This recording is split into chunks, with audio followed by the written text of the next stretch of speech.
Hello guys, myself Rishi Jain, and from today we are going to start with the 10th class science, and in the science we will firstly start with the physics.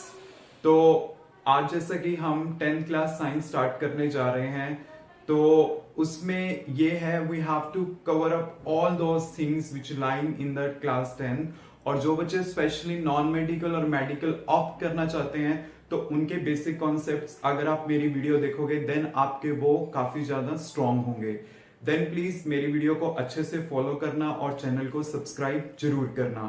तो आपके लिए first जो हम chapter यहाँ पे start करने जा रहे हैं विद फिजिक्स स्टार्ट करने जा रहे हैं चैप्टर नंबर 12 इलेक्ट्रिसिटी।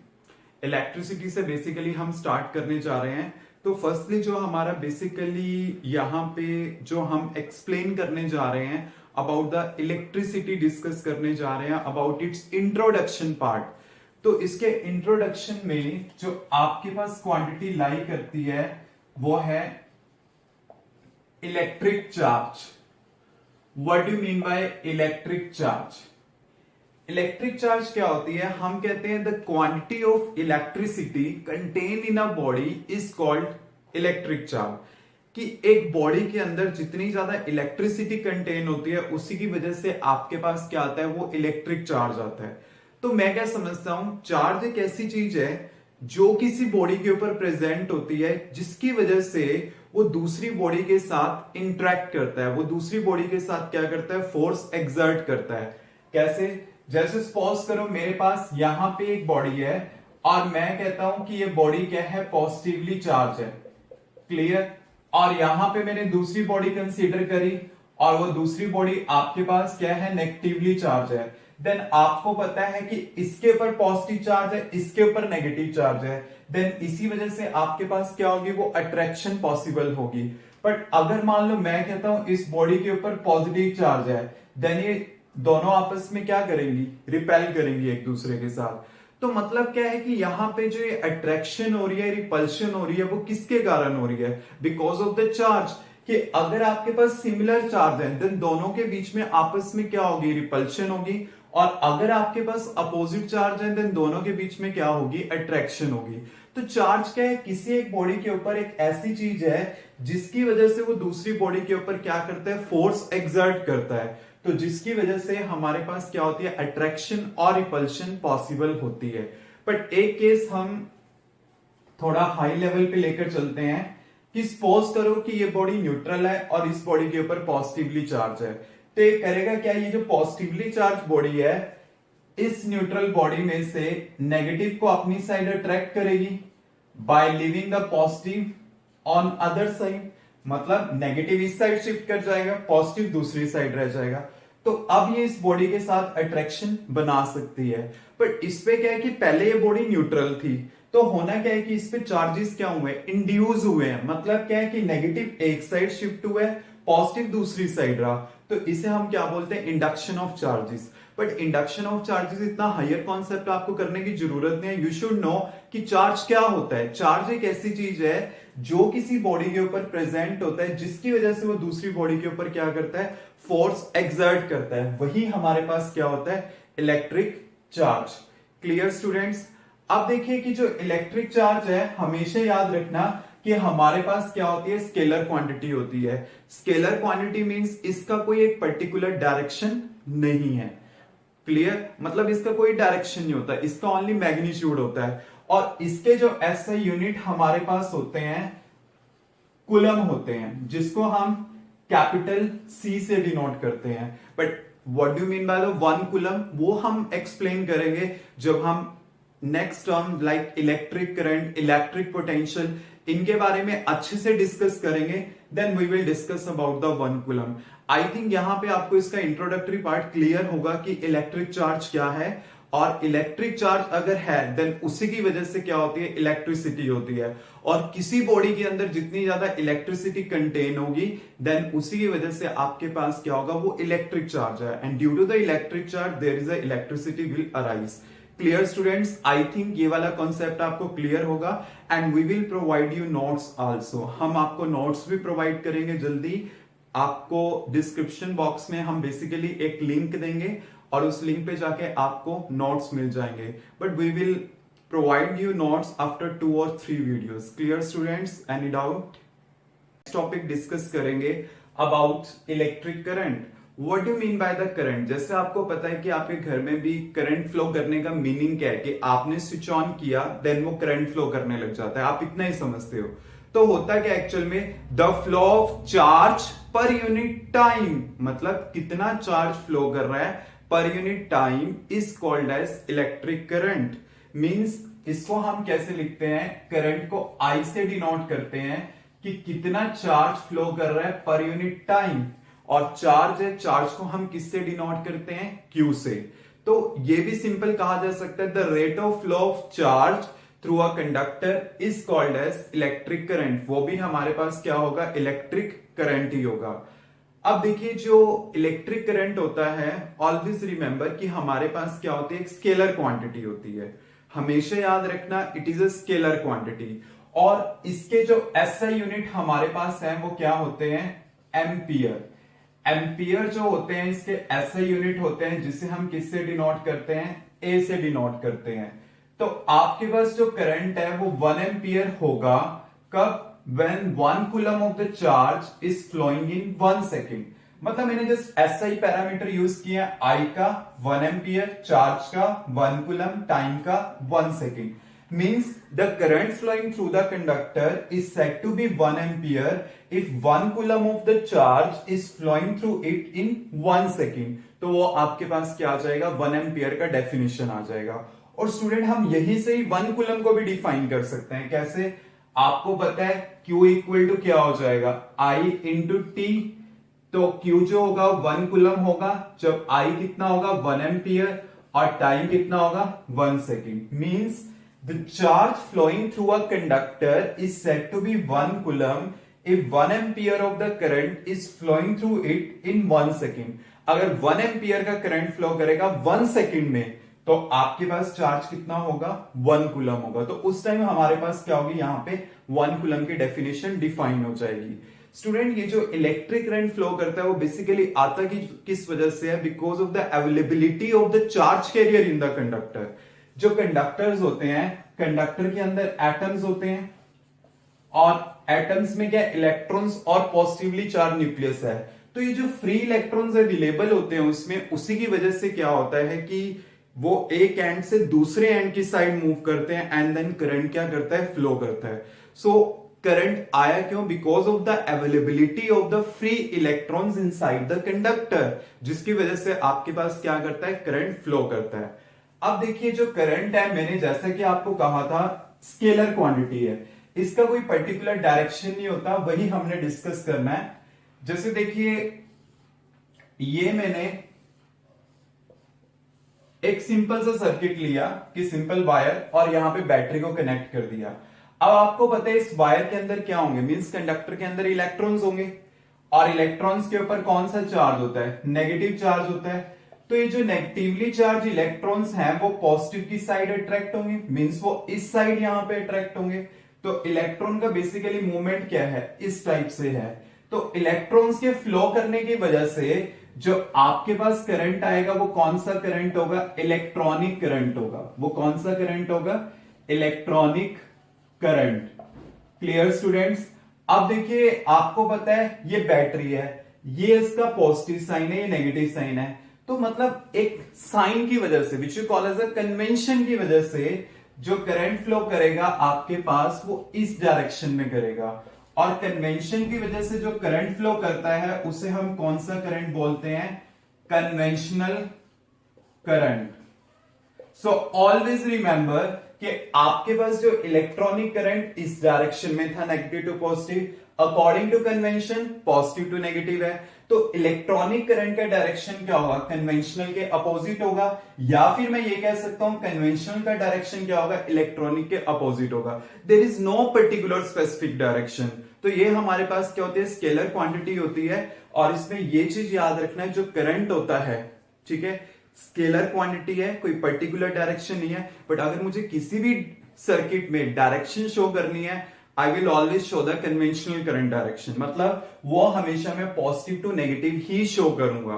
तो ये आपके पास इलेक्ट्रिक करंट के बारे में था। एक और चीज बता देता हूं, करंट कभी भी वेक्टर एडिशन को ऑबे नहीं करता। मतलब ये थोड़ा हायर कॉन्सेप्ट है, मतलब वो एंगल के ऊपर नहीं डिपेंड करता। जैसे मान लो मेरे पास यहां पे ये 3 वायर्स हैं और इसमें current I1, I2, I3 enter कर रहा है, तो यहां पे टोटल करंट क्या होगा, I1 plus I2 plus I3 होगा। और अगर मान लो इसी में मैं एंगल चेंज कर देता हूं, तो एंगल चेंज हो गया। यहाँ पे I1 एंटर कर रहा है, ये I2 एंटर कर रहा है, ये I3 एंटर कर रहा है, तो इसमें भी मेरे पास current I1 plus I2 plus I3 होगा। देन यू कैन से कि दोनों में हमारे पास करंट क्या है, सेम है, वो डिपेंड नहीं कर रहा, आप जो मर्जी ले लो। तो ये हमेशा क्या करता है, स्केलर एडिशन को, मतलब सिंपल एडिशन हो रही है और कुछ भी नहीं है। तो आपके पास ये था टोटली अबाउट द करंट, और एक बेसिक कॉन्सेप्ट है जो आपका क्लियर होना चाहिए। Any doubt students, clear?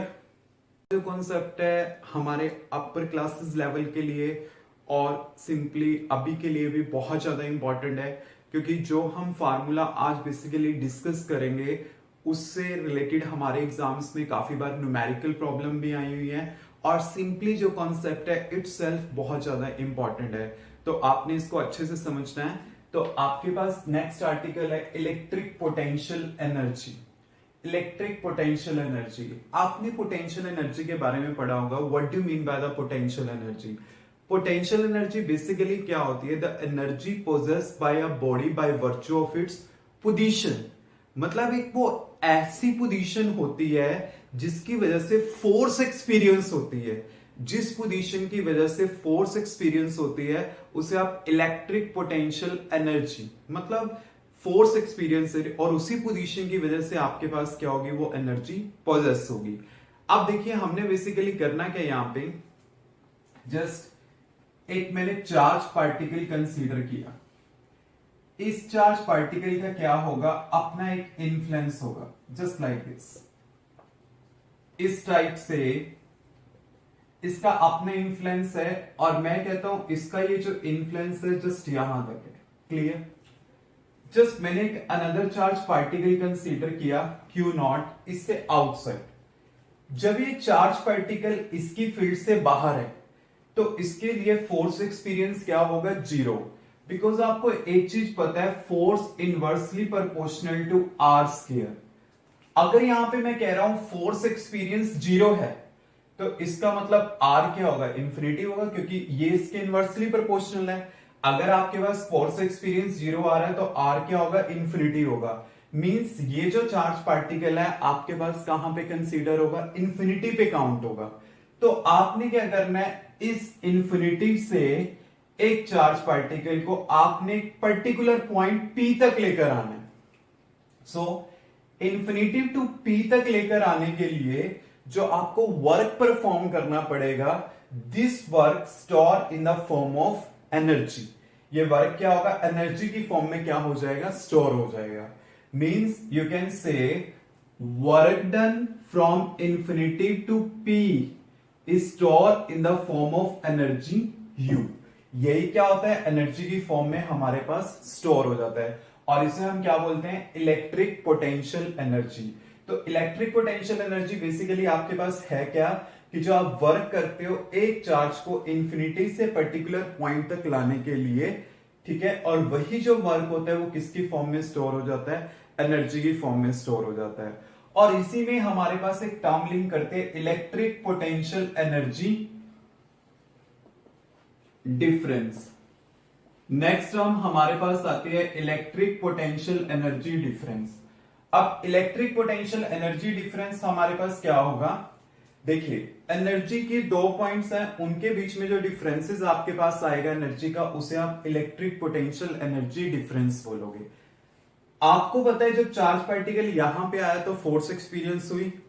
अब उस चार्ज पार्टिकल को सपोज करो मैं P से एक पॉइंट Q तक लेकर आता हूं, मींस आपके पास क्या होगी, एनर्जी यहां पे भी एक्सपीरियंस होगी और एनर्जी इस पॉइंट पे भी एक्सपीरियंस होगी। ये इनिशियल हो गया, फाइनल हो गया। तो ये जो एनर्जी का डिफरेंस होगा दोनों पॉइंट्स के बीच में, मतलब this is final, this is initial, यहां से यहां है, फाइनल माइनस इनिशियल, तो ये आपके पास क्या होगा, electric potential energy difference.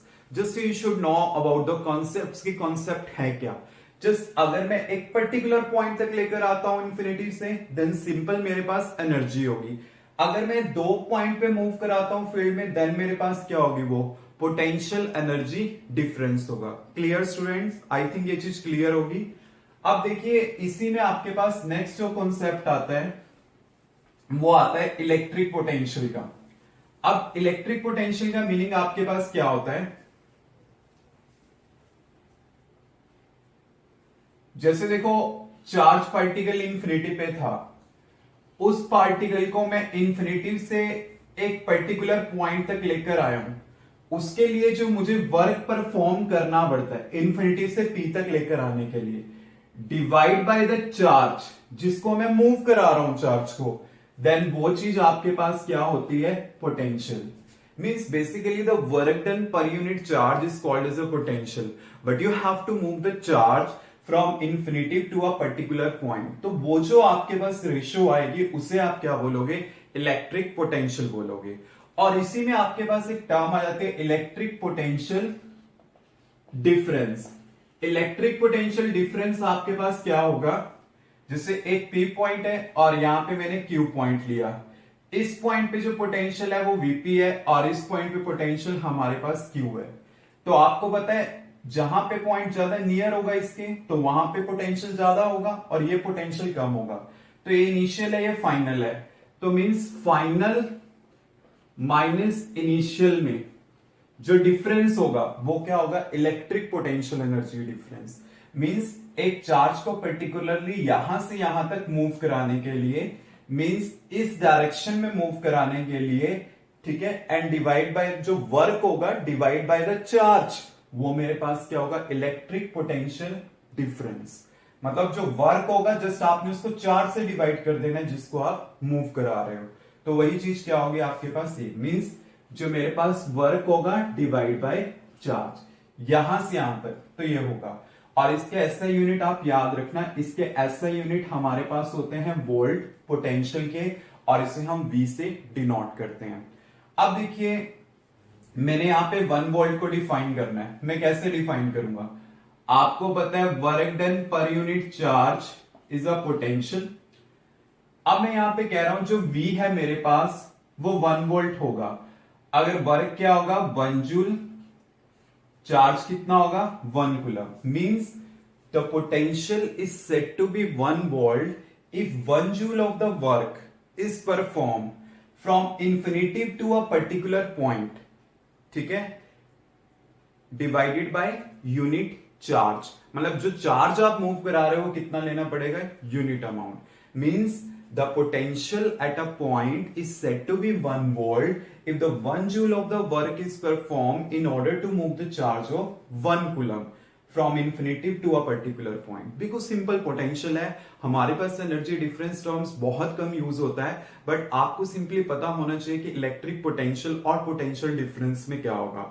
Potential difference में दोनों पर्टिकुलर पॉइंट फील्ड में लाई करेंगे, और अगर होगा पोटेंशियल तो एक फील्ड में होगा और दूसरा क्या होगा आपके पास इंफिनिटी में होगा। और इसके एसआई यूनिट हमारे पास वोल्ट होंगे और उसको हम इस मैनर में डिफाइन कर सकते हैं। Student please don't get confuse with the Q not. अगर आप इसको सिंपली क्यू लेना चाहते हो क्यू ले लो अपनी कन्वीनियंस के अकॉर्डिंगली, बट ये याद रखना ये वो चार्ज है जिसको मैं मूव करा रहा हूं, क्योंकि क्यू मैं ऑलरेडी यहां पे ले चुका था तो आपको ये चेंज करना पड़ेगा। आप इस चार्ज को अपनी कन्वीनियंस के अकॉर्डिंगली कैपिटल क्यू भी लिख सकते हो, तो इसमें कोई कंफ्यूज होने की जरूरत नहीं है। तो ये सिंपल सा था हमारे पास इलेक्ट्रिक पोटेंशियल और इलेक्ट्रिक पोटेंशियल एनर्जी और about their differences. Clear student, means अगर आपके पास एनर्जी है देन वर्क होगा, और अगर मैं उसी वर्क को चार्ज से डिवाइड कर दूं तो वो क्या बन जाएगा, potential. Clear students, next article is Ohm's law। Basically we have to discuss about the Ohm's law कि Ohm's law का बेसिकली मतलब है क्या। अब देखिए Ohm's law के अकॉर्डिंगली आपके पास है क्या कि जैसे सपोज करो मैंने ये कंडक्टर लिया और इसके क्रॉस ये मैंने पोटेंशियल को अप्लाई किया, लेट इट बी पोटेंशियल मैंने V अप्लाई किया, तो इसके अकॉर्डिंगली क्या होता है, एक तो मैं ये स्टेटमेंट दे रहा हूं, the current flowing through the conductor is directly proportional to the potential applied across it. मतलब जब एक कंडक्टर में से करंट फ्लो कर रहा है, इसका मतलब मैंने उसके अकॉर्डिंगली वहां पे पोटेंशियल अप्लाई किया है। Second statement is the potential applied across the conductor is directly proportional to the current flowing through it. Means जब आप उसके अक्रॉस पोटेंशियल को अप्लाई करते हो, इट मीन्स वहां से क्या कर रहा है, वो करंट फ्लो कर रहा है। बट स्टूडेंट दोनों में से कोई एक स्टेटमेंट ट्रू है और एक स्टेटमेंट क्या है हमारे पास रॉन्ग। या तो मेरे पास ये वाली स्टेटमेंट ट्रू होगी या फिर ये वाली स्टेटमेंट ट्रू होगी। तो अब हमने बेसिकली चेक करना है कि इसमें से कौन सी स्टेटमेंट ट्रू होगी। अब स्टूडेंट देखिए, कोई भी पर्टिकुलर सब्सटेंस होता है या कोई भी पर्टिकुलर ऑब्जेक्ट होता है, उसको मूव करने के लिए एक पर्टिकुलर लिमिट चाहिए होती है, फोर्स चाहिए होती है। जब तक मैं उसे वो प्रोवाइड नहीं करूंगा, वो मूव नहीं कर पाएगा। अब जैसे सपोज करिए कि मैंने यहां पे जो कंडक्टर लिया है, उसमें जो इलेक्ट्रॉन्स है, उसके ऊपर लिमिट है कि जब तक उसे 3 वोल्ट नहीं मिलेगी, मींस 3 वोल्ट या उससे ज्यादा वैल्यू मिलेगी, तब ये इलेक्ट्रॉन मूव करेंगे, अदरवाइज वो इलेक्ट्रॉन मूव नहीं करेंगे। और यहां पे मैंने क्या किया है, वेरिएबल पोटेंशियल V अप्लाई कर दिया। अब देखिए, स्टार्टिंग में जब आपके पास वोल्टेज थी 1 वोल्ट, देन करंट का वैल्यू क्या आएगा, 0, बिकॉज इलेक्ट्रॉन मूव नहीं करेगा, बिकॉज उसके लिए रिक्वायरमेंट क्या है, 3 वोल्ट की है। अब जैसे सपोज करिए मैंने 2 वोल्ट दिया, देन करंट अगेन क्या आएगा, 0। जब आपने 3 वोल्ट दिया, देन करंट क्या आएगा आपके पास, नॉन जीरो। ऐसे जब मैं आगे क्या करता हूं, 4 volt, then current will become non zero, then 5 volt, then current is non zero. So student you can see कि स्टार्टिंग स्टेप्स में हमारे पास है क्या, कि मैं वोल्टेज को इंक्रीज कर रहा था, बट करंट का वैल्यू आपके पास क्या आ रहा था, 0 आ रहा था। मींस वोल्टेज इंक्रीज कर रहे हो बट करंट का वैल्यू क्या है आपके पास, 0 आ रहा है। तो इसका मतलब जब मैं V को इंक्रीज कर रहा हूं, तो क्या करंट इंक्रीज कर रहा है, नहीं कर रहा। तो स्टार्टिंग में तो कंडीशन ऑबे नहीं हो रही, तो इसका मतलब V प्रोपोर्शनल टू I नहीं होगा। बट हाँ, अगर इसमें करंट फ्लो कर रहा है, तो इसका मतलब क्या है कि मैंने जो पोटेंशियल दिया है वो कितना दिया होगा, मैंने जो यहां पे पोटेंशियल है वो कितना दिया होगा, 4 या उससे ज्यादा, मींस 3 या उससे ज्यादा दिया होगा। तो आपके पास यहां पे है क्या, कि अगर मैं कह रहा हूं करंट फ्लो कर रहा है, तो इसका मतलब पोटेंशियल मेरे पास कितना है, इससे ऊपर है। तो इस कंडीशन के बाद मींस ये कंडीशन सेटिस्फाइड है कि अगर इसमें करंट फ्लो कर रहा है, तो आपने पक्का पोटेंशियल कितना दिया, 3 या उससे ऊपर दिया है। बट इसके बाद आप कह सकते हो कि this equation imply V proportional to I, because अगर ये कंडीशन सेटिस्फाइड है, तो इसका मतलब आप 3 वोल्ट से ऊपर आ चुके हो। उसके बाद आप वोल्टेज को जितना मर्जी इंक्रीज करो, आपके पास करंट क्या करेगा, इंक्रीज करेगा। तो मतलब I proportional to V imply V proportional to I। So हमारे पास इसका प्रॉपर स्टेटमेंट क्या होगा, the current flowing through the conductor is directly proportional to the potential applied across it. ठीक है, giving the constant condition like temperature and pressure must be constant. तो आपके पास यहां पे ये आ गया। तो जब मैं प्रोपोर्शनैलिटी को इक्वालिटी में चेंज करूंगा, देन आपके पास एक कांस्टेंट आएगा R, कांस्टेंट आएगा R, और R को हम बोलते हैं रेजिस्टेंस ऑफ द कंडक्टर, जिसे हम अपनी नेक्स्ट वीडियो में कंप्लीटली एक्सप्लेन करेंगे what is the meaning of the resistance. तो ये हमारे पास जो कांस्टेंट होगा रेजिस्टेंस होगा, और ये हमारे पास क्या आ जाएगा, प्रॉपर रिलेशन आ जाएगा V इक्वल टू IR का। अब स्टूडेंट अगर मैं यहां पे ग्राफ प्लॉट करता हूं बिटवीन V एंड I, जैसे देखिए ये मेरे पास x एक्सिस है, this one is y axis, V x axis के अलोंग लिया, I y एक्सिस के अलोंग। तो आप क्या करते हो कि कहते हो V प्रोपोर्शनल टू I है, तो आपके पास क्या होगा, स्ट्रेट लाइन ग्राफ होगा, मींस ग्राफ आपके पास इस टाइप से आ जाएगा। तो मतलब क्या होता है, ओम्स लॉ बेसिकली जो इस ग्राफ को ओबे करता है, this is a straight line graph according to which V proportional to I। But always remember कि अगर I प्रोपोर्शनल टू V है, then this imply V proportional to I। तो आपके पास V इक्वल टू IR आया है, and this form is very very important from the examination point of view. Clear students, any doubt? आज जो हमारी mainly discussion है वो related to the topic resistance है। आई होप कि आपने लास्ट वीडियोस देखी होगी जिसमें मैंने जो बेसिकली ओम्स लॉ के बारे में डिस्कस किया था।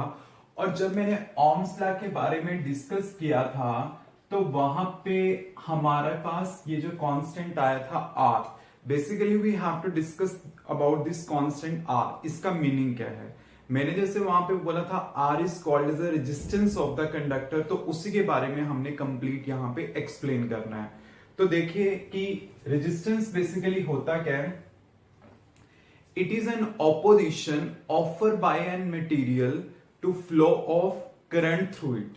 कि मतलब क्या है, एक मटेरियल रिस्ट्रिक्शन ऑफर कर रहा है, ऑब्स्टेकल ऑफर कर रहा है कि करंट उसमें से ना जा पाए, इलेक्ट्रॉन उसमें से ना पास आउट हो पाए। उसकी इस प्रॉपर्टी को हम क्या कहते हैं, रेजिस्टेंस कहते हैं। जैसे आपको पता है रेजिस्टेंस का मतलब क्या है, रेजिस्ट करना।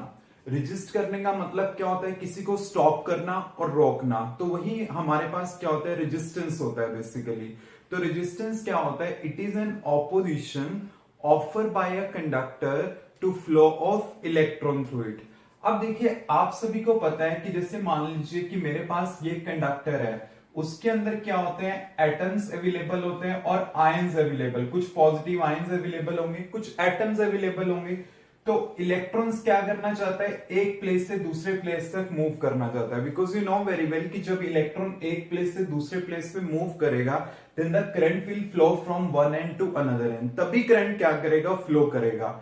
तो आपको पता है कि उसके अंदर एटम एंड आयन है जो उसे आगे पास आउट होने नहीं देंगे, और उसकी वजह से जो यहाँ पे रेजिस्टेंस ऑफर हुआ है उसे ही हम रेजिस्टेंस कहते हैं। तो रेजिस्टेंस बेसिकली क्या होता है, एक तरह के ऑपोजिशन है, ऑब्स्ट्रक्शंस हैं जो ये ऑफर करेंगे कि इलेक्ट्रॉन यहां से पास आउट ना हो पाए, उसे हम क्या कह देते हैं, रेजिस्टेंस कह देते हैं। अब रेजिस्टेंस को हम डिनोट करते हैं कैपिटल आर से, और इसे मैंने डिफाइन करना है अकॉर्डिंग टू ओम्स लॉ। आपको पता है V इक्वल टू क्या होता है, आई आर। तो R इक्वल टू क्या आएगा, V बाय आई। तो ये जो V बाय आई का रेशियो मेरे पास होता है, ये क्या होता है, रेजिस्टेंस होता है। अब देखिए जो रेजिस्टेंस है उसके SI यूनिट हमारे पास होते हैं ओम, जिसे हम इस सिंबल से डिनोट करते हैं, इसे हम ओमेगा बोलते हैं। तो इससे हम क्या करते हैं, इसके SI यूनिट लिखते हैं। अब मैंने क्या करना है, यहां पे 1 ओम को बेसिकली डिफाइन करना है कि क्या होगा। अब देखिए रेजिस्टेंस मेरे पास 1 ओम होगा अगर पोटेंशियल कितना होगा, 1 वोल्ट, और करंट कितना होगा, 1 एम्पियर। मींस क्या होता है, हमारे पास जो रेजिस्टेंस होता है offer by a conductor is said to be 1 ohm. इसे मैं 1 ओम बोलूंगा कब, जब 1 एम्पियर का करंट फ्लो करेगा corresponding to the potential of 1 volt. Means जब आप 1 वोल्ट का बैटरी अप्लाई करोगे और उसके कॉरेस्पॉन्डिंग 1 एम्पियर का करंट फ्लो करे, तो उस टाइम मेरे पास जो रेजिस्टेंस ऑफर करेगा कंडक्टर वो आपके पास क्या होगा, 1 ओम। तो means the resistance offer by the conductor is said to be 1 ohm if 1 ampere of the current is flowing through it corresponding to the potential of 1 volt. तो उसे आप क्या बोलोगे, 1 ओम का रेजिस्टेंस। अब बेसिकली हमने क्या चीज स्टडी करनी है, cause of resistance. Cause of resistance के बारे में स्टडी करना है कि मींस बेसिकली रेजिस्टेंस ओबे क्यों हो रहा है, क्या उसके पीछे रीजन है कि रेजिस्टेंस क्यों आ रहा है। जैसे कि मैंने बताया था आपको पहले ही कि एक कंडक्टर के अंदर क्या होते हैं, एटम्स अवेलेबल होते हैं, पॉजिटिव आयंस अवेलेबल होते हैं। तो आपको पता है कि मटेरियल के अंदर एटम्स और पॉजिटिव आयंस अवेलेबल है, तो इलेक्ट्रॉन तो पास आउट करना चाहता है, बट उसके बाद में ये ऑब्स्टेकल्स आगे, ऑब्स्टेकल मतलब जो इसको आगे मूव नहीं करने देंगे, क्लियर। और जिसकी वजह से वो क्या करेगा, रेजिस्ट करेगा, मतलब इलेक्ट्रॉन इजीली नहीं जा पाएगा, और उसी की वजह से आपके पास क्या आएगा, रेजिस्टेंस आएगा। तो बेसिक कॉज क्या होगा रेजिस्टेंस का, the presence of positive ions and atoms in the conductor, जिसकी वजह से हमारे पास वो रेजिस्टेंस आता है। एटम्स का तो सभी को पता होते हैं, पॉजिटिव आयन क्यों होता है, क्योंकि देखिए जब मेरे पास एक पॉजिटिवली चार्ज न्यूक्लियस होगा और इलेक्ट्रॉन होगा, जब मैं यहां से इलेक्ट्रॉन को इजेक्ट आउट कर दूंगा तो पीछे क्या बचेगा, पॉजिटिव चार्ज बचेगा। तो पॉजिटिव आयंस मेरे पास होंगे, इसमें एटम्स अवेलेबल होंगे, जिसकी वजह से इलेक्ट्रॉन मूव नहीं कर पाएगा और रेजिस्टेंस क्या होगा, ओबे होगा। आई थिंक आपको रेजिस्टेंस का आर्टिकल अब क्लियर हो गया होगा। Clear students? So in continuation with the previous topic जो हमने डिस्कस किया था, रेजिस्टेंस के बारे में डिस्कस किया था, तो बेसिकली वो क्या थी, हमारे पास एक टाइप की ऑब्स्ट्रक्शन थी in the path of electron, जिसकी वजह से करंट फ्लो नहीं कर पाता था। आज जो हमारी बेसिकली डिस्कशन है वो किस टॉपिक के ऊपर है, फैक्टर्स अफेक्टिंग द रेजिस्टेंस। मतलब रेजिस्टेंस बेसिकली कौन कौन से फैक्टर के ऊपर डिपेंड करता है वो हमने डिस्कस करना है। तो उसके लिए आपने क्या करना है, जस्ट एक रिलेशन को याद रखना है, R equal to rho L by A। R आपके पास होता है resistance of the conductor, L आपके पास है लेंथ। जैसे सपोज करें कंडक्टर है, L इसके आपके पास ये लेंथ हो जाएगी। A is area of cross section, मतलब ये जैसे कंडक्टर है इसके इस पार्ट का एरिया, ये आपके पास क्या होगा, एरिया ऑफ क्रॉस सेक्शन होगा। और रो होगी रेजिस्टिविटी। रेजिस्टिविटी एक फैक्टर है, मतलब इसे हम रो बोलते हैं बेसिकली, और ये आपके पास है रेजिस्टिविटी। और ये जो रेजिस्टिविटी है बेसिकली हम डिस्कस करेंगे इन अवर नेक्स्ट वीडियो। तो firstly we should know about की लेंथ और एरिया। लेंथ बेसिकली ये है, एरिया का मतलब एरिया ऑफ दिस पोर्शन। तो हमने ये चीज डिस्कस करनी है। तो बेसिकली जो रेजिस्टेंस आपके पास होता है वो 4 फैक्टर्स के ऊपर डिपेंड करता है। फर्स्ट है आपके पास लेंथ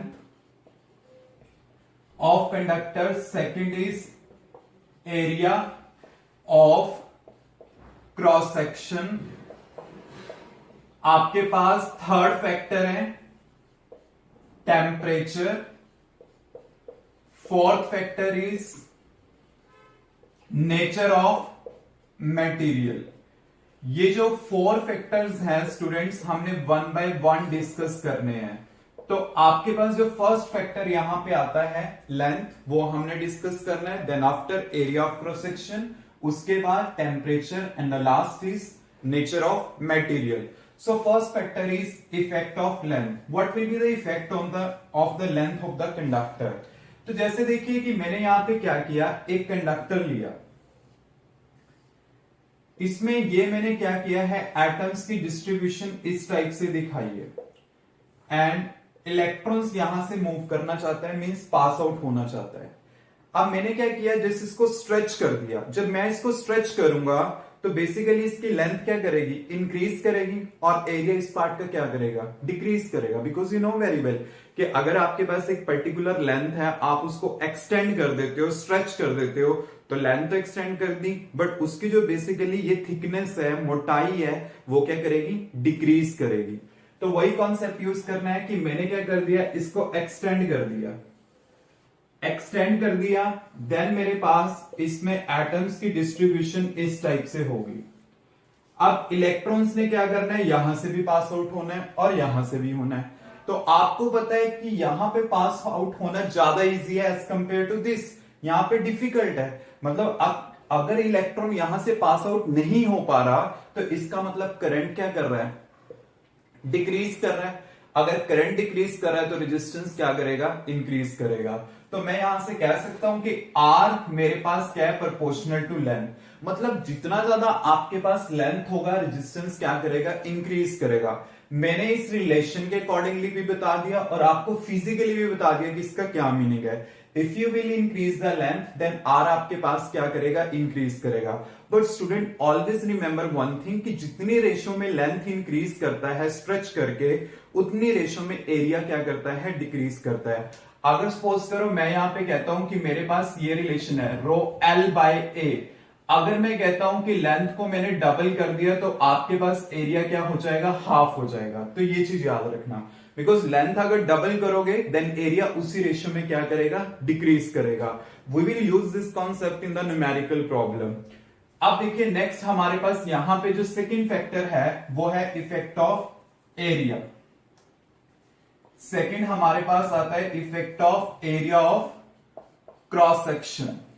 क्रॉस सेक्शनल एरिया का बेसिकली क्या इफेक्ट पड़ता है, ये मैं इसी में डिस्कस करता हूं। इस रिलेशन के अकॉर्डिंग तो क्या है, R is inversely proportional to A, मतलब एरिया ऑफ क्रॉस सेक्शन जितना ज्यादा होगा रेजिस्टेंस का वैल्यू उतना ही क्या करेगा, डिक्रीज करेगा। अगर आप इसको देखते हो तो यहाँ पे एरिया ऑफ क्रॉस सेक्शन आपके पास ज्यादा है और यहाँ पे इस पार्ट का एरिया क्या है, लेस है। तो मैंने आपको बताया था इसमें पास आउट होना डिफिकल्ट है, तो एरिया इस पार्ट का क्या हुआ, कम हुआ। अगर एरिया कम हुआ तो रेजिस्टेंस इस पार्ट का आपके पास क्या होगा, ज्यादा होगा।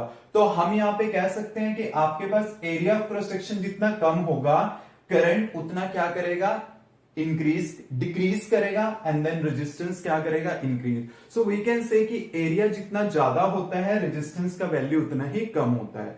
और फिजिकली एक्सप्लेनेशन सेम ही है कि एरिया इस पार्ट का ज्यादा है, यहां से पास आउट होना ज्यादा इजी है एज कंपेयर टू दिस। तो ये हमारे पास क्या आ गया, effect of area of cross section आ गया। नाउ थर्ड फैक्टर हमारे पास आता है इफेक्ट ऑफ टेम्परेचर। मतलब जो थर्ड फैक्टर हमने एक्सप्लेन करना है वो टेम्परेचर के बारे में डिस्कस करना है। वो टेम्परेचर के बारे में कैसे डिस्कस करेंगे, जैसे सपोज करो मैंने यहाँ पे एक कंडक्टर ले लिया, इसके अंदर ये एटम्स और आयंस की डिस्ट्रीब्यूशन है और इसका टेम्परेचर मैंने क्या कर दिया, इंक्रीज कर दिया। मतलब इसका टेम्परेचर मैंने इंक्रीज किया। तो जब आप टेम्परेचर को इंक्रीज करोगे तो इसके अंदर जो एटम्स एंड आयंस होंगे उनकी वाइब्रेशन इंक्रीज करेंगी।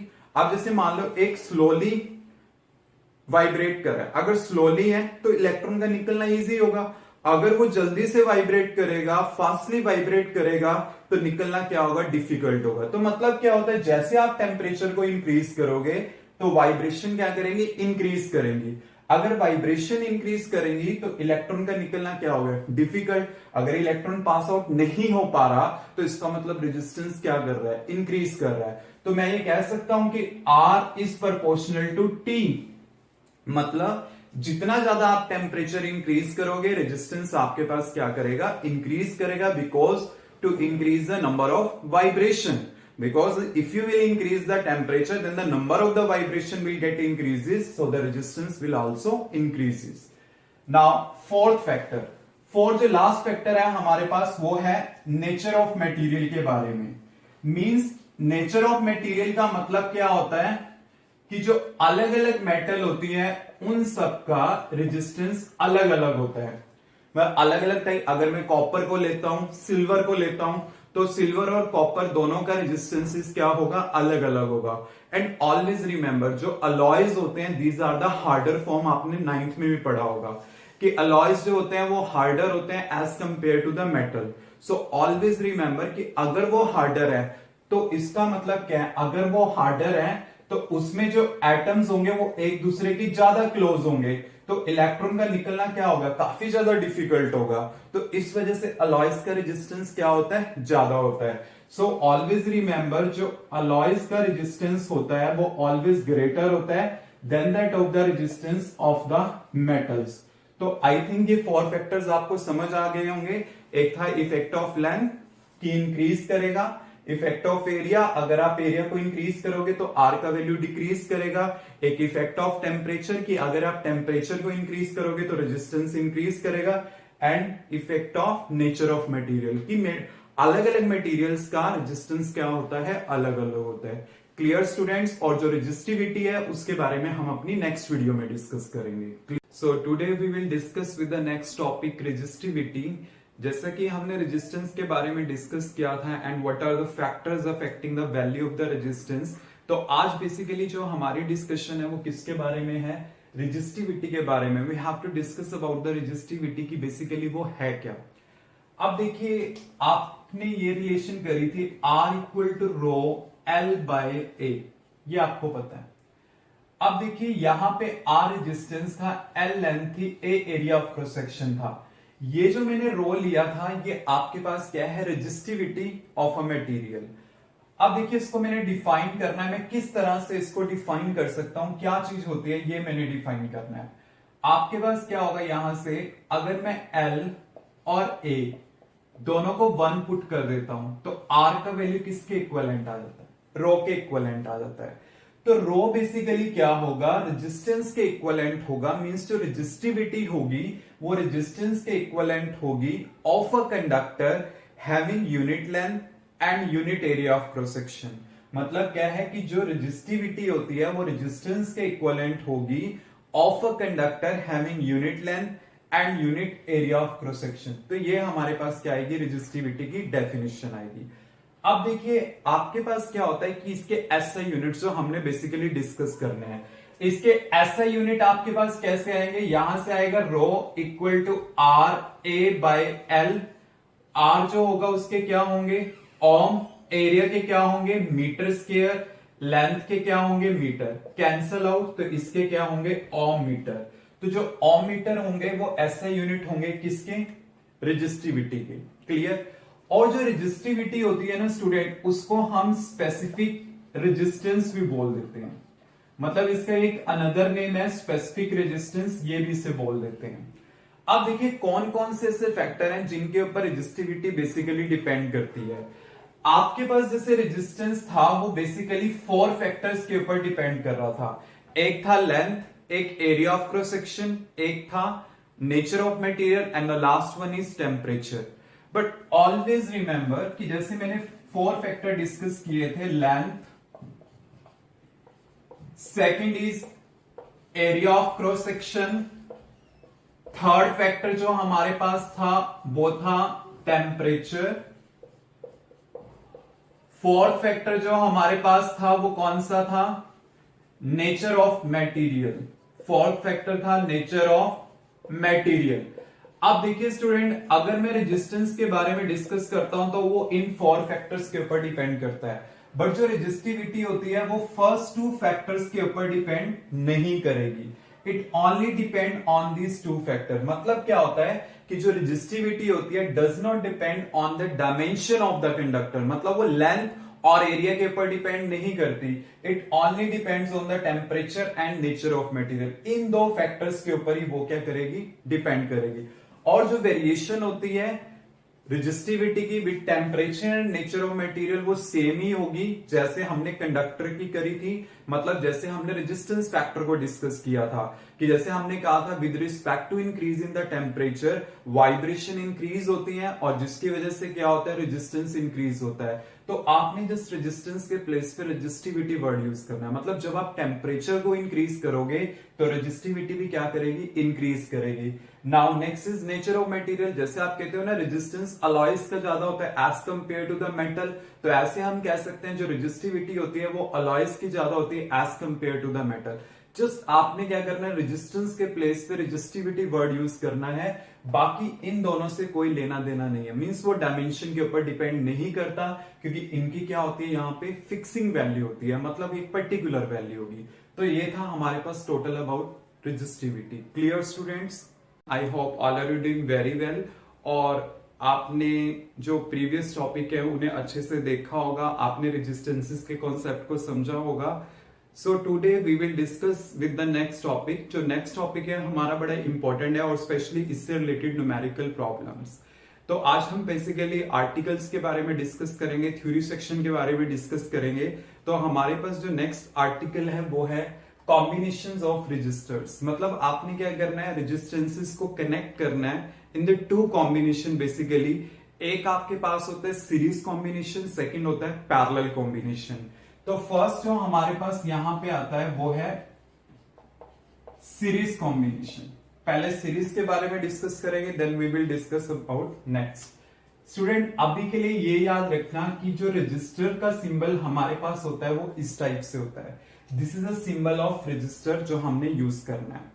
अब मैंने यहां पे क्या करना है, सीरीज में मैंने 3 रजिस्टर्स को लिया इन सीरीज। ये मेरे पास R1 है, दिस वन इज R2 और ये मेरे पास R3 है। इसके क्रॉस ये मैंने बैटरी अप्लाई करी है, तो ये मेरे पास सिंपल सर्किट हो गया। This is a potential V और जो करंट होता है पॉजिटिव टू नेगेटिव फ्लो करता है, तो ये करंट का डायरेक्शन हो गया। Student always remember in series आपके पास करंट सेम रहेगा और पोटेंशियल क्या होगा, डिफरेंट होगा। तो जैसे देखो ये V है तो इसके क्रॉस मैंने ले ली V1 और यहां पे V2 है और इसके क्रॉस कितनी है, V3 है। आपने जो अपनी डेरिवेशन करनी है उसमें हमेशा याद रखना है क्या डिफरेंट है उससे आपकी डेरिवेशन होगी। अब आपको पता है सीरीज में करंट तो क्या होगा, सेम, पोटेंशियल डिफरेंट होगा। तो आपके पास यहाँ पे जो नेट पोटेंशियल है V, वो V1 plus V2 plus V3 तीनों के कॉम्बिनेशन से मिलके बना हुआ है। आपको पता है V इक्वल टू क्या होता है, IR। According to Ohm's law आपको पता है V इक्वल टू IR है।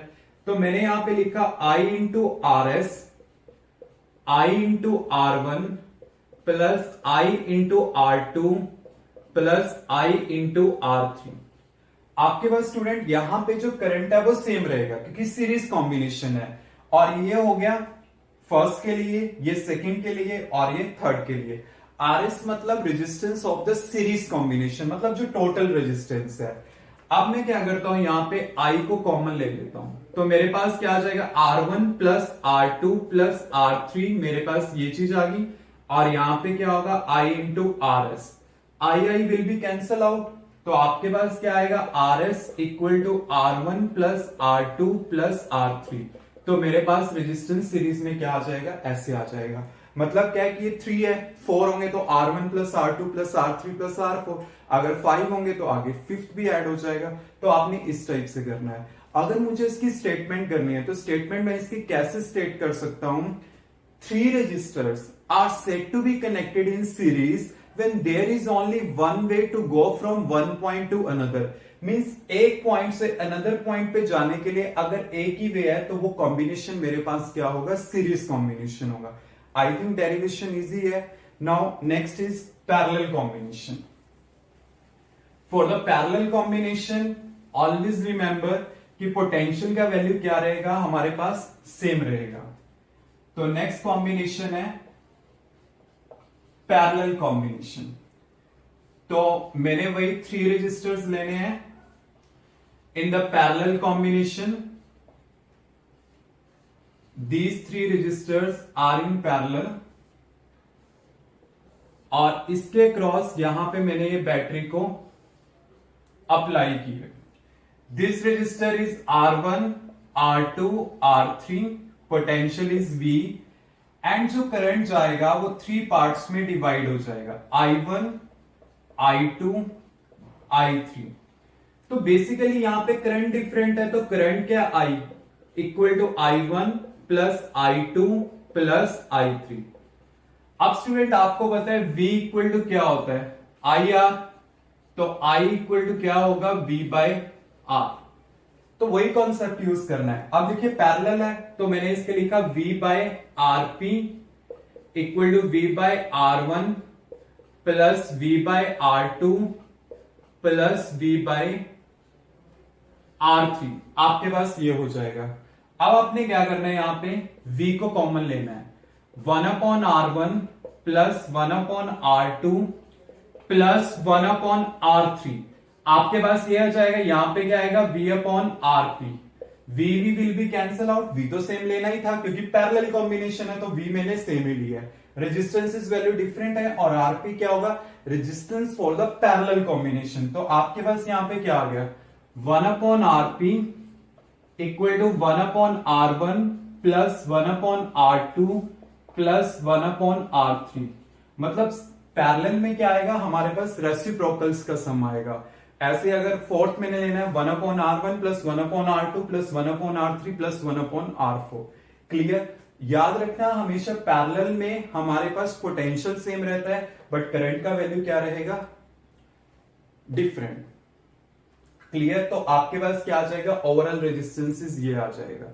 और इसको अगर मैंने स्टेट करना है तो कैसे कर सकता हूं, 3 registers are said to be connected in parallel when there is more than one way।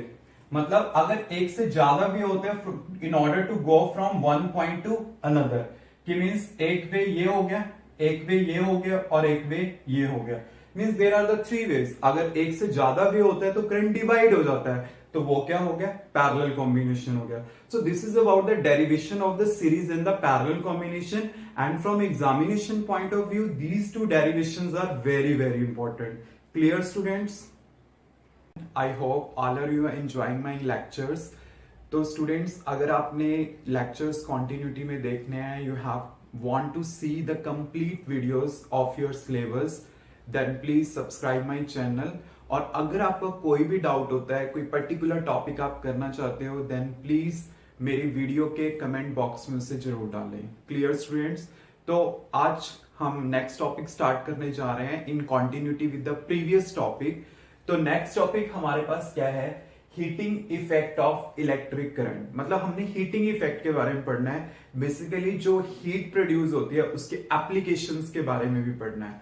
तो आपके पास होता क्या स्टूडेंट कि जैसे सपोज करो मेरे पास ये कंडक्टर है और इस कंडक्टर में जब इलेक्ट्रॉन फ्लो करेंगे, मींस जब करंट फ्लो करेगा, तो करंट फ्लो करने की वजह से क्या होते हैं, इनमें हीटिंग इफेक्ट प्रोड्यूस होता है, ये हीट हो जाते हैं, इनमें हीट एनर्जी प्रोड्यूस होती है। मींस जो करंट होगा इलेक्ट्रिकल एनर्जी, और वही इलेक्ट्रिकल एनर्जी क्या हो जाती है, हीट एनर्जी में कन्वर्ट हो जाती है। और हमें क्या करना होता है, वो जो हीट एनर्जी प्रोड्यूस्ड हुई है वो कई वेज में हमारे लिए क्या होती है, यूजफुल भी होती है। और जब वो यूजफुल है then how can we use it, तो वही चीज हमने क्या करनी है, यहां पे देखनी है। तो इसमें जो बेसिकली सबसे पहले हमें पता होना चाहिए what is a basic cause of heating, कि मतलब जो हीटिंग होती है उसके पीछे बेसिकली रीजन क्या है वो हमें पता होना चाहिए। Student you know very well कि कोई भी कंडक्टर होता है वो किससे मिलके बना होता है, एटम से मिलके बना हुआ है, और उसके अंदर क्या होते हैं, कुछ पॉजिटिव आयंस भी अवेलेबल होते हैं। Because you know very well कि अगर इलेक्ट्रॉन एमिट हो जाता है, बाहर निकल जाता है, देन उसके बाद क्या बचेगा, पॉजिटिव आयंस बचेगा। मींस हमारे पास क्या है, एटम्स भी होंगे और पॉजिटिव आयंस भी होंगे। अब होता क्या है कि जब इलेक्ट्रॉन्स यहां से पास आउट होना चाहता है तो होता क्या है कि वो क्या करता है, इन एटम्स और आयंस के साथ स्ट्राइक करता है। जब वो इसके साथ स्ट्राइक करता है तो क्या करता है, अपनी एनर्जी इनको प्रोवाइड करता है। और जब इनको एनर्जी मिलती है तो उसकी वजह से क्या होता है कि ये वाइब्रेट करने लग जाते हैं। जैसे मैंने आपको बताया था कि जब आप किसी कंडक्टर का टेम्परेचर इंक्रीज करते हो तो उनकी वाइब्रेशन स्टार्ट हो जाती है। सिमिलरली यही केस है कि जब इलेक्ट्रॉन पास आउट होना चाहता है देन वो अपनी एनर्जी स्ट्राइक करके इनको इंपार्ट कर देता है। जब एनर्जी इनको मिल गई मींस ये क्या करेंगे, वाइब्रेट करना स्टार्ट कर देते हैं। और जब ये वाइब्रेशन शो करेंगे तो उसकी वजह से क्या होगा, रेजिस्टेंस इंक्रीज हो जाएगा, बिकॉज टेम्परेचर इंक्रीज हो रहा है। तो इसका मतलब क्या है, इसका रेजिस्टेंस इंक्रीज हो गया।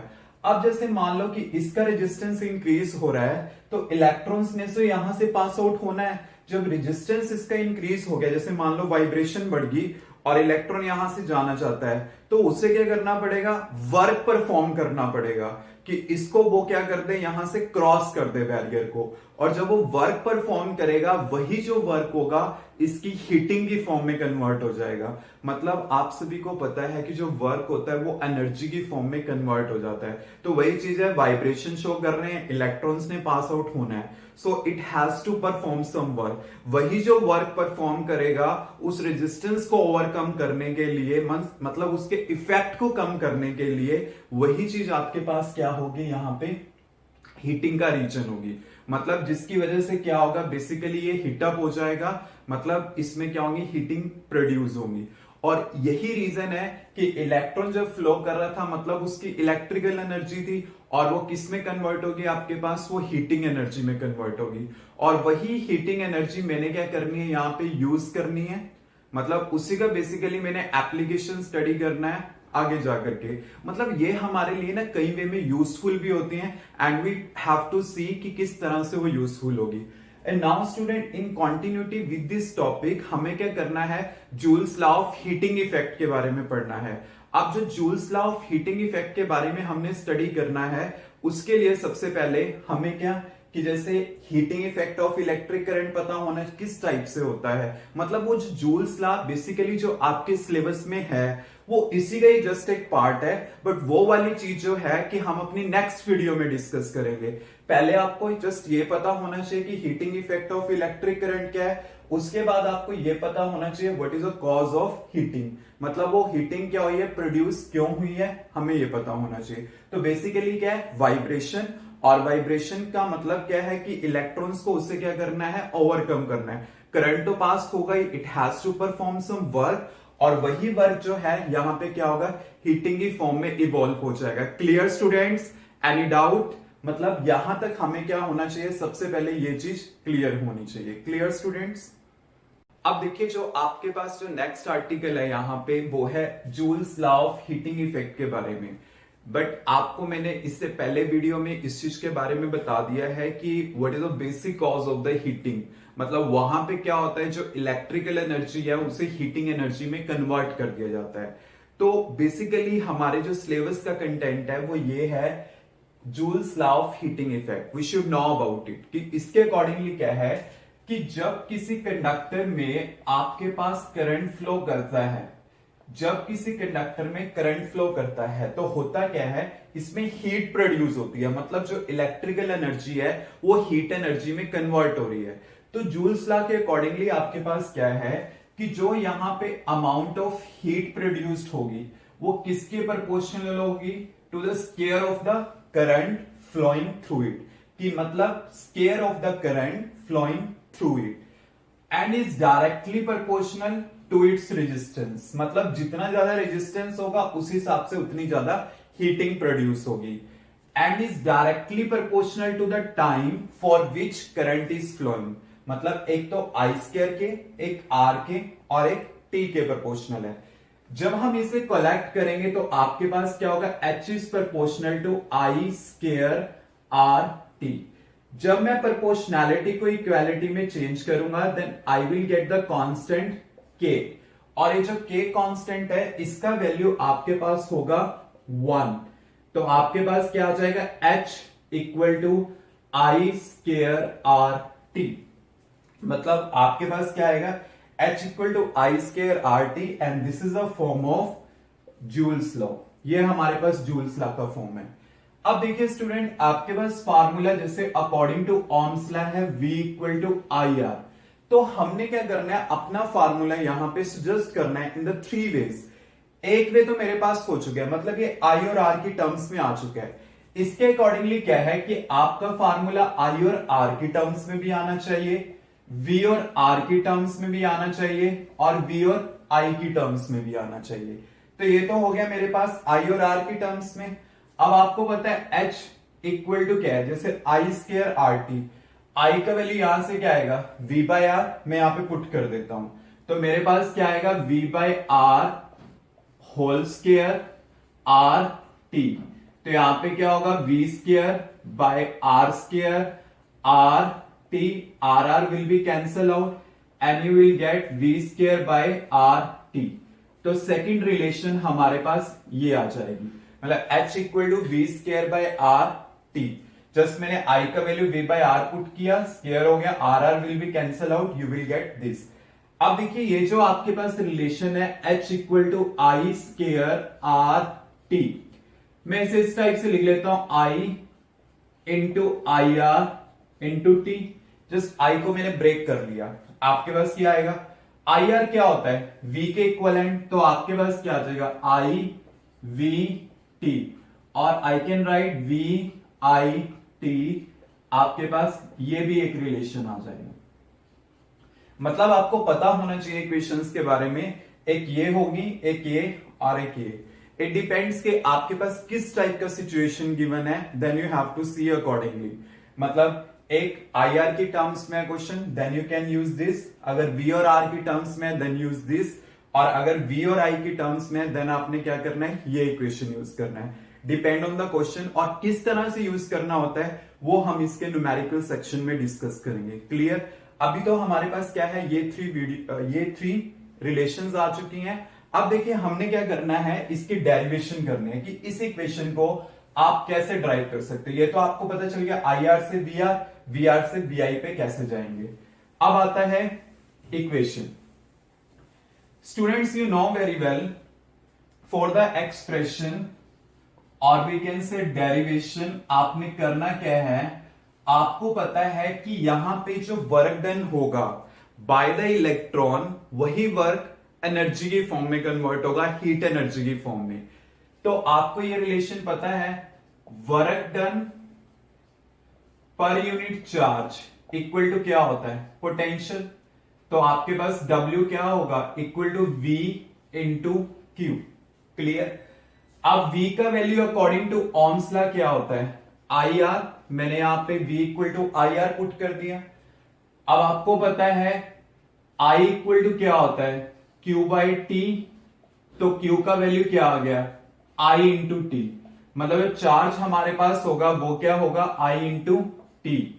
तो आपके पास क्या आ जाएगा यहाँ पे, I स्केयर आर टी, और यही जो वर्क होगा वो किसकी कन्वर्ट फॉर्म में कन्वर्ट होगा, हीट की फॉर्म में।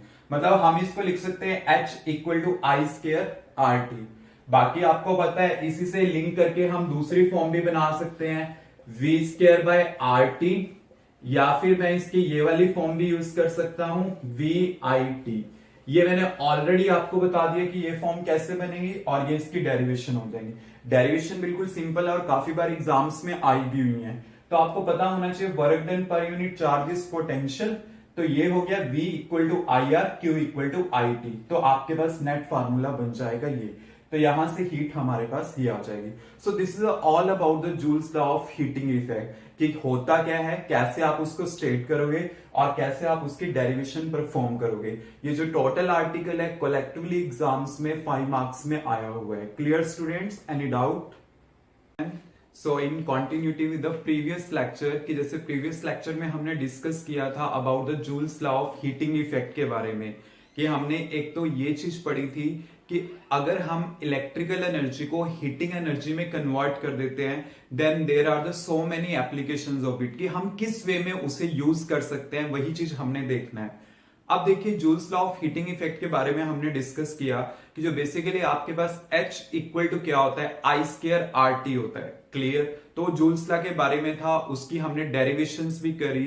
तो स्टूडेंट बेसिकली इस हीटिंग इफेक्ट में हो क्या रहा है कि आपने जस्ट क्या किया कि जब इलेक्ट्रॉन पास आउट होना चाह रहा था, जब करंट पास आउट होना चाह रहा था, तो उसकी जो वो इलेक्ट्रिकल एनर्जी थी वो किस में कन्वर्ट होगी, हीटिंग एनर्जी में कन्वर्ट होगी।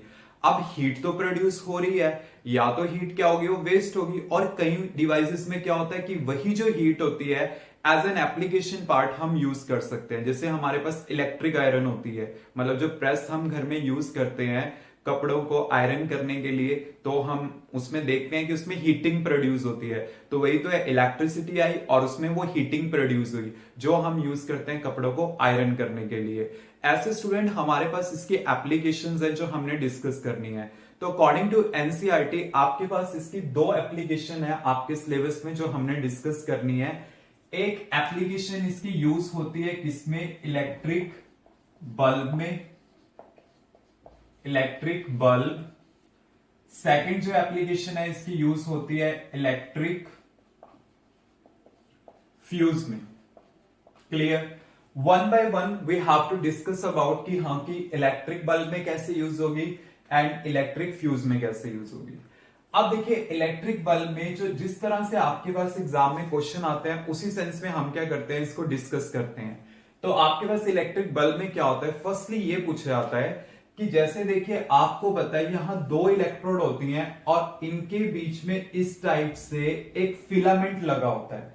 जैसे मान लो कि मेरे पास एक बल्ब है और बल्ब के अंदर 2 ये रॉड होती हैं और इनके बीच में एक फिलामेंट लगा होता है। जैसे पहले बल्ब आते थे, मैं CFL वगैरह की, LED बल्ब वगैरह की बात नहीं कर रहा हूं, पहले जो सिंपल बल्ब आते थे तो आप देख सकते हो कि उसमें 2 रॉड होती थी और उनके बीच में एक फिलामेंट लगा होता था। तो पेपर में क्वेश्चन आया हुआ है कि जो फिलामेंट होता है ये कौन से मटेरियल का होता है। क्लियर? और इसकी क्या प्रॉपर्टीज होती हैं। क्लियर? अब देखिए जो फिलामेंट होता है ये बनाया जाता है कौन से मटेरियल का, ये होता है टंगस्टन का। इसका मटेरियल क्या होता है, टंगस्टन होता है। क्लियर? और टंगस्टन ही क्यों प्रेफर किया जाता है, क्योंकि इसका जो मेल्टिंग पॉइंट होता है वो बहुत ज्यादा हाई वैल्यू का होता है। इसका जो मेल्टिंग पॉइंट होता है हमारे पास 3380 डिग्री सेल्सियस होता है, इतना इसका मेल्टिंग पॉइंट होता है। This is very high melting point, मतलब इतने तक तो अचीव ही नहीं हो पाएगा, ये इजिली मेल्ट नहीं हो सकता। क्लियर? और एक क्या होता है, इस मेटल का जो रेजिस्टिविटी वैल्यू होता है वो बहुत ज्यादा हाई होता है। मतलब एक तो इसकी रेजिस्टिविटी ज्यादा हाई होगी और एक इसका मेल्टिंग पॉइंट हाई हो गया, जिसकी वजह से हम क्या करते हैं, टंगस्टन मटेरियल को प्रेफर करते हैं। एक क्वेश्चन इसका एग्जाम में ये भी आया हुआ है कि जो बल्ब होता है इसमें कौन सी गैसेस की फिलिंग की जाती है और क्यों। क्लियर? अब इसमें जो गैसेस फील होती हैं वो जनरली हमारे पास कौन सी होती हैं? इनएक्टिव गैसेस होती हैं। कौन सी गैसेस होती हैं वो?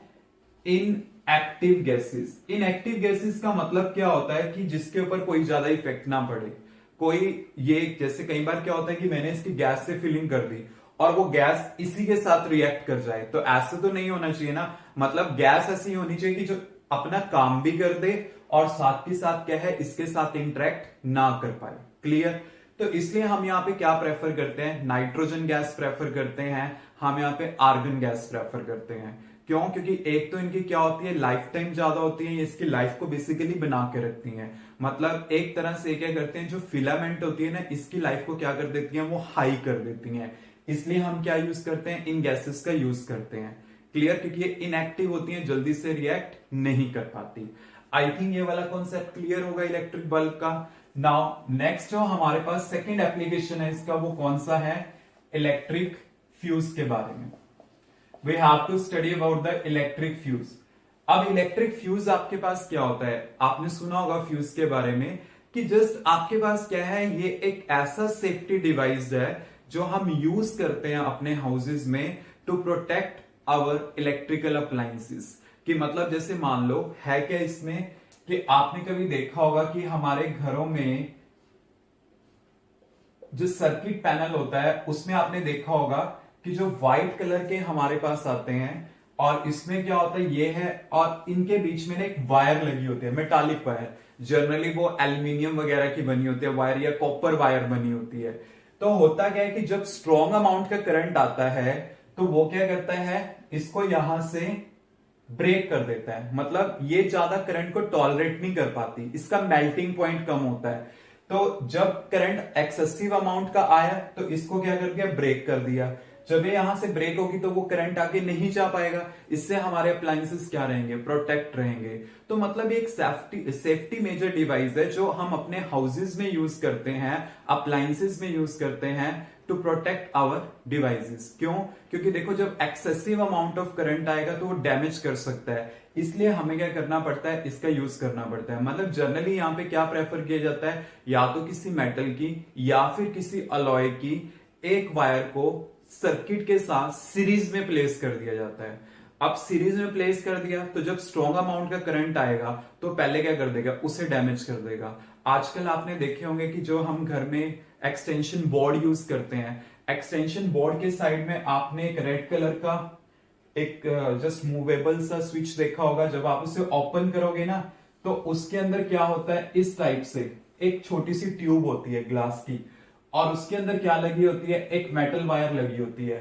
होता क्या है, जब स्ट्रॉन्ग अमाउंट का करंट आता है तो पहले वो इससे डैमेज कर देगा। मतलब क्या होगा, हमारा एक्सटेंशन बॉडी काम करना बंद कर देगा। तो हम इसे क्या कर सकते हैं, मार्केट से परचेज कर सकते हैं। ये बल्ब खराब हो गया, देन हम क्या करते हैं, इस फ्यूज को दूसरे फ्यूज से रिप्लेस कर देते हैं। बट इसकी वजह से क्या होगा कि जो हमारे इलेक्ट्रिकल अप्लायंसेस होंगे जिनमें हम इसे यूज कर रहे हैं बेसिकली, वो हमारे क्या रहेंगे, प्रोटेक्ट रहेंगे। तो ये था हमारे पास इलेक्ट्रिक फ्यूज का एप्लीकेशन, क्योंकि इसका मेल्टिंग पॉइंट याद रखना कम होता है और जो बल्ब के फिलामेंट का मेल्टिंग पॉइंट है this is very very high, 3380 degree Celsius. Clear students, any doubt? So आज जो हमने डिस्कस करना है वो डिस्कस करना है about the components which are used in the electric circuit. की जो कंपोनेंट बेसिकली हम यूज कर रहे हैं उनका बेसिकली काम क्या है और उनके सिंबल क्या क्या हमारे पास होते हैं। तो देखिए ये हमारे पास टोटल क्या है, सिंबल है जो हम एक इलेक्ट्रिक सर्किट्स में यूज करते हैं। अब देखिए let's start with the first कि ये आपके पास क्या है। ये स्टूडेंट हमारे पास है एक इलेक्ट्रिक सेल। ये है इलेक्ट्रिक सेल, एक सेल की रिप्रेजेंटेशन है। इसमें ये जो लॉन्गर लाइन है ये आपके पास पॉजिटिव टर्मिनल को रिप्रेजेंट करती है और ये जो शॉर्टर लाइन है ये रिप्रेजेंट करती है नेगेटिव टर्मिनल को। पॉजिटिव मतलब हाई पोटेंशियल, नेगेटिव मतलब low potential. Now come to the second, ये हमारे पास सेल ही है but this is a combination of the cell. कि अगर मैं एक सेल के नेगेटिव को दूसरे के पॉजिटिव से अटैच कर दूं, फिर दूसरे के मैंने नेगेटिव को थर्ड के पॉजिटिव से अटैच कर दिया, तो इसका मतलब ये 3 सेल्स क्या आ गए मेरे पास, कॉम्बिनेशन में आ गए।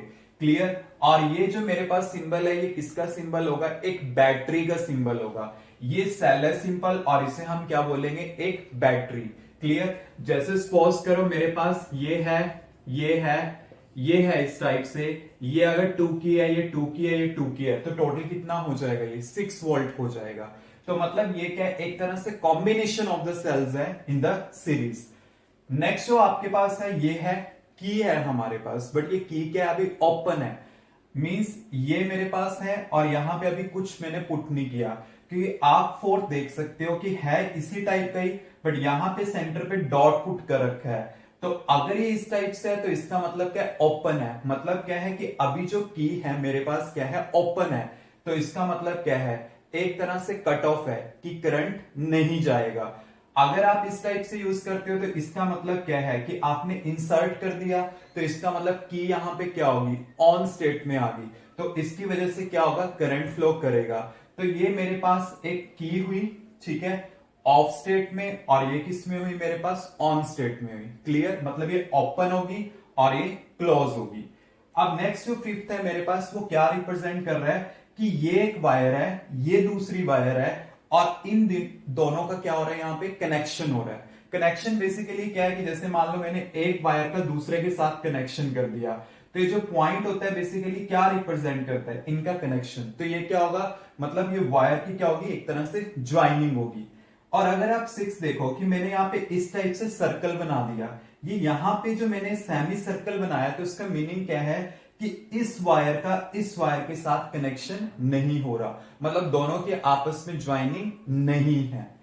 अगर आप 7 देखो, 7 जो सिंबल है मेरे पास, ये किसका है, एक इलेक्ट्रिक बल्ब का है। अगर आप इलेक्ट्रिक बल्ब को शो करना चाहते हो देन आप इस टाइप से शो करते हो, और कहीं क्या करते हैं, इसके ऊपर सर्कल भी लगा सकते हैं। तो एज यूर विश, जो आप यूज करना चाहते हो। नेक्स्ट जो 8 सिंबल है हमारे पास, 8th जो है वो कौन सा है, रजिस्टर का सिंबल है, जो रेजिस्टेंस को बेसिकली रिप्रेजेंट करता है। बट ये जो सिंबल है मेरे पास, वो किसका है, एक फिक्स रजिस्टर का सिंबल है। कि मतलब क्या होगी कि इसकी वैल्यू क्या रहेगी, आपके पास फिक्स रहेगी। So this is a symbol of fix resistor. Now we come to the ninth में क्या है कि आप देख सकते हो कि मैंने इस टाइप से यहाँ पे एरो पुट किया हुआ है। अगर आप इस टाइप से एरो पुट करते हो तो ये किसका सिंबल बनता है, आपके पास वेरिएबल रजिस्टर का। मतलब ये फिक्स हो गया और इसे आप क्या कर सकते हो, वेरी कर सकते हो। ये जो हमारे पास 10th है, ये हमारे पास सिंबल किसका है, रियोस्टैट का सिंबल है। ये हमारे पास सिंबल है रियोस्टैट का। ये भी एक टाइप से स्टूडेंट आपके पास वेरिएबल रजिस्टर ही है, बट पर्टिकुलरली यूज किया जाता है। ये हमारे पास लैब में अवेलेबल भी होता है। मतलब ये एरो इसके ऊपर क्या इंडिकेट करता है कि अगर आप इसकी मूवमेंट करते हो तो इससे क्या होता है कि आप रेजिस्टेंस को चेंज कर सकते हो। क्लियर। अब नाउ 11th मेरे पास ये क्या है, ए, और ये पॉजिटिव ये नेगेटिव, ये किसका सिंबल है, अमीटर का सिंबल है। एमीटर बेसिकली क्या होता है, एक ऐसा डिवाइस होता है जो करंट की मेजरमेंट के लिए यूज किया जाता है, तो उसे हम क्या बोलते हैं, एमीटर। और एमीटर जो होता है किसी भी सर्किट में ऑलवेज क्या होता है, सीरीज में कनेक्ट होता है। एमीटर ऑलवेज सीरीज में कनेक्ट होता है। क्लियर। और ये करंट की मेजरमेंट करता है। नेक्स्ट जो वी है वो किसको रिप्रेजेंट कर रहा है, वोल्ट मीटर को। तो ये किसको नोट करता है, पोटेंशियल को नोट करता है, ये वोल्टेज को नोट करता है। ये इसका पॉजिटिव टर्मिनल होगा, ये नेगेटिव टर्मिनल होगा। और ये किस तरह से कनेक्ट होता है सर्किट में, पैरेलल में होता है। ऑलवेज रिमेंबर कि कई बार आपके पास पेपर में क्वेश्चन भी आया, what is the difference between the ammeter and volt meter. जो एमीटर होता है वो करंट की मेजरमेंट के लिए यूज होता है, और ये पोटेंशियल की मेजरमेंट के लिए। इसका जो ओवरऑल रेजिस्टेंस होता है वो काफी लो होता है, स्मॉल रेजिस्टेंस होता है, और इसका जो ओवरऑल रेजिस्टेंस होता है वो बहुत ज्यादा हाई होता है। ये सर्किट में सीरीज में कनेक्ट होता है, और ये आपके पास सर्किट में पैरेलल में कनेक्ट होता है। तो स्टूडेंट ये जो सिंबल है आपको पता होना चाहिए। कई बार एग्जाम्स में क्या होता है कि आपके पास सिंबल दे रखा होता है, पूछा जाता है किसका है, या कोई कंपोनेंट आपको दे दिया और बता दिया कि हाँ कि इसका सिंबल बनाओ कि हाँ कि क्या होगा। और कई बार क्या होता है कि इसी के बेसिस पे आपसे क्या होता है, इलेक्ट्रिक सर्किट डिजाइन करने के लिए पूछ लिया जाता है कि कंपोनेंट्स दे दिए and by using these components you have to design your circuit. तो आपको पता होना चाहिए बेसिकली हर एक कंपोनेंट्स का क्या क्या आपके पास सिंबल हो सकता है, वो आपको अच्छे से क्लियर होना चाहिए। तो हमारे पास टोटल 12 है। फर्स्ट किसका था हमारे पास? सेल का, बैटरी का। ये आपके पास ओपन की होगी, ये क्लोज की होगी, ये ज्वाइंट कनेक्शन होगा, ये अनज्वाइंट कनेक्शन होगा, ये बल्ब का होगा, ये फिक्स रजिस्टर होगा, ये वेरिएबल रजिस्टर होगा, ये रियोस्टैट है बट है वेरिएबल टाइप ही, और ये एमीटर है, और ये क्या है? Volt meter. Clear students? Any doubt? So students, in continuity with the previous lecture, we have to discuss about its theory last part, कि जो इसकी थ्योरी का सबसे लास्ट आर्टिकल है वो हमने डिस्कस करना है। तो वो आपके पास है इलेक्ट्रिक पावर, जो हमने आज डिस्कस करना है। After that we will proceed with the numerical problem. तो इस वीडियो में बेसिकली मैं इलेक्ट्रिक पावर और इलेक्ट्रिक एनर्जी के बारे में आपको बताऊंगा। तो इलेक्ट्रिक पावर बेसिकली है क्या कि आपने पावर के बारे में 9th क्लास में पढ़ा होगा। What do you mean by the electric power? जैसे पावर बेसिकली क्या होता है? The rate of doing work is called as power. कि मतलब आप क्या कहते हो कि work done per unit time is called power. तो वही चीज होती है हमारे पास। इलेक्ट्रिक पावर क्या होगी? The rate at which electric energy is consume. मतलब क्या है? जिस रेट पे इलेक्ट्रिक एनर्जी कंज्यूम होती है वही चीज आपके पास क्या होती है? इलेक्ट्रिक पावर होती है। Work done per unit time. Clear? अब देखिए, जो वर्क होता है उसे आप एनर्जी की फॉर्म में कन्वर्ट कर सकते हो। तो ये मैंने लिख दिया इसे E/T। और यही जो इलेक्ट्रिकल एनर्जी है आप इसे एज अ हीट एनर्जी भी यूज कर सकते हो। तो आप इसे H/T भी लिख सकते हो। क्योंकि स्टूडेंट एक्चुअल में प्रॉब्लम क्या है कि जो हमारे न्यूमेरिकल पार्ट होता है, न्यूमेरिकल पार्ट में W/T भी यूज हो जाता है, E/T भी और H/T भी। आप कोई भी यूज कर सकते हो। It depends on the numerical problem कि वो किस टाइप से दिया गया है। अब देखिए स्टूडेंट, यहां पे आपने हीट का किया था H=I²RT था एक रिलेशन, और एक रिलेशन था H=V²/RT, and the last relation is H=VIT। तो पावर आपको पता है बेसिकली H/T का रेशो है। तो जैसे आपको पता है कि ये H/T भी हो सकता है, तो H का वैल्यू मैंने यहां से पुट किया I²RT/T, कैंसल आउट हो गया। तो आपके पास P क्या आ गया? I²R। तो एक रिलेशन आपके पास आ गया ये। सेकंड क्या है कि आपको पता है P=H/T ही है। अब मैंने ये वाला तो कर लिया पार्ट। नाउ सेकंड, अब मेरे पास ये है, इसका वैल्यू मैंने पुट किया /T, कैंसल आउट। तो आपके पास क्या आ जाएगा? V²/R। तो नेक्स्ट रिलेशन आपके पास आ गया P=V²/R। नाउ नेक्स्ट P क्या है? H/T। तो थर्ड रिलेशन क्या थी? ये। अब इसका यूज करना है। अब मैं इसका वैल्यू पुट करूंगा VIT/T, कैंसल आउट। तो P क्या आ गया? VI। ये आपके पास आ गया। तो आपके पास क्या है? पावर का फार्मूला I²R, V²/R, P=VI। अब देखिए स्टूडेंट, है कुछ नहीं, जस्ट जो हीट वाले रिलेशन है वही है, जस्ट आप उसमें से टाइम को निकाल दो। क्योंकि आपको पता है पावर के लिए मैं टाइम से डिवाइड करूंगा। अगर मैं टाइम से डिवाइड कर देता हूं तो T will be cancel out. तो आपके पास I²R, V²/R, VI ये बचेंगे। और स्टूडेंट, ये जो फार्मूले हमारे पास आते हैं, these are very important from examination point of view as well as for the numerical problem. तो आपको ये अच्छे से क्लियर होने चाहिए कि इलेक्ट्रिक पावर के कौन कौन से फार्मूले आपने यूज करने हैं। अब देखिए स्टूडेंट, यहां पे मैंने इसके SI यूनिट्स के बारे में डिस्कस करना है। अब SI यूनिट देखिए, आपको ये चीज पता है कि P क्या है? VI। जो इसके SI यूनिट हैं पावर के आपके पास, वो आपने किए हैं 9th क्लास में। वो क्या होते हैं? वॉट, जिसे हम W से डिनोट करते हैं। तो मैंने यहां पे 1 वॉट को डिफाइन करना है। क्या होगा? जो P है वो 1 वॉट होगा अगर वोल्टेज कितनी होगी? 1 वोल्ट, और करंट कितना होगा? 1 एम्पियर। तो आप कैसे डिफाइन करोगे? The power consume by a device या electric device is said to be 1 watt. 1 watt आप बोलोगे कब? जब 1 एम्पियर का करंट फ्लो करेगा corresponding to the potential of 1 volt. मतलब जब आप 1 वोल्ट का पोटेंशियल अप्लाई कर दो और उसके कॉरेस्पॉन्डिंग 1 एम्पियर का करंट फ्लो करे, देन आपके पास जो पावर होगी उस सर्किट की वो कितनी होगी, 1 वॉट की होगी। अब स्टूडेंट एक हमने यहां पे टर्म समझनी है इलेक्ट्रिकल एनर्जी के बारे में। We have to study about electric energy. आपको ये चीज पता है कि पावर इक्वल टू क्या है, work done per unit time, and this work can be converted into the form of energy और हीट। ये चीज आपको क्लियर करी है। तो आपके पास ये जो बेसिकली जो ये एनर्जी है इसे ही हम क्या बोलते हैं, इलेक्ट्रिकल एनर्जी बोलते हैं। एक्चुअल में क्या होता है कि जो हमारे इलेक्ट्रिसिटी के बिल्स होते हैं वो इलेक्ट्रिकल एनर्जी की टर्म्स में कैलकुलेट होते हैं। मतलब वो जो बेसिकली बिल है आपके पास वो काउंट होते हैं in the kilowatt hour में। और ये जो किलो वॉट आवर है ना मेरे पास, this is the unit of energy, electrical energy के यूनिट्स हैं। जैसे आप कहते हो ना कितने यूनिट खर्च हुए, कितने यूनिट्स का मतलब 2 यूनिट, 3 यूनिट, 4 यूनिट। तो बेसिकली जो 1 यूनिट होता है ना 1 किलो वॉट आवर के इक्विवेलेंट होता है। इसे हम डायरेक्ट ऐसे लिख देते हैं किलो वॉट आवर, इस टाइप से लिखते हैं। अब हमने समझना है कि 1 किलो वॉट आवर का मतलब क्या है। अब देखिए आपके पास जो है एनर्जी जो होती है वो पावर इंटू टाइम के इक्विवेलेंट होगी, क्योंकि ये अगर इसके इक्विवेलेंट है तो टी को यहां शिफ्ट कर दो तो ये चीज आ गई।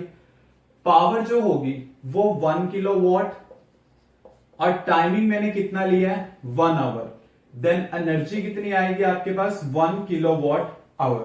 क्लियर? मतलब क्या होगा कि एक पर्टिकुलर डिवाइस की जो पावर है, ठीक है ना, कि उसमें जो एनर्जी बेसिकली है वो मैं कब 1 किलो वॉट आवर बोल सकता हूं, कब वो आपके पास 1 किलो वॉट आवर होगी, कि जब उसमें पावर कितनी होगी कंज्यूम 1 किलो वॉट और कितने टाइम में होगी 1 आवर में। मतलब इलेक्ट्रिकल एनर्जी आप 1 किलो वॉट आवर बोलोगे, मतलब 1 यूनिट बोलोगे कब, जब 1 किलो वॉट की पावर यूज होगी, ठीक है, इन द 1 आवर। मतलब ये टाइमिंग हो गया, इतने टाइमिंग में आपने करना है।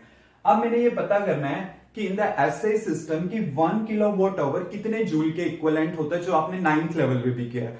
और स्टूडेंट ये 1 किलो वॉट आवर का जो स्टेटमेंट है बहुत ज्यादा इंपॉर्टेंट है, याद रखना। It is a unit of electrical energy. जो बिलिंग होती है वो इसमें कैलकुलेट होती है, इसमें पावर 1 किलो वॉट और टाइमिंग है। अब मैंने पता करना है कि ये कितने जूल के इक्विवेलेंट होगी, क्योंकि अगर ये एनर्जी है तो जूल में होगी, क्योंकि जूल इसके ऐसे यूनिट्स होते हैं। तो आप कैसे कैलकुलेट करोगे, 1 किलो का मीनिंग क्या होता है 10⁻³ वॉट, और 1 आवर में सेकंड कितने होते हैं 60 × 60 सेकंड, ये होगा। अब आपको स्टूडेंट ये पता है पावर इक्वल टू क्या होता है, work done per unit time. अगर ये वॉट में है, अगर मैं पावर को वॉट में ले लेता हूं तो W किस में होगा, मतलब वर्क जूल में, टाइम किस में होगा सेकंड में।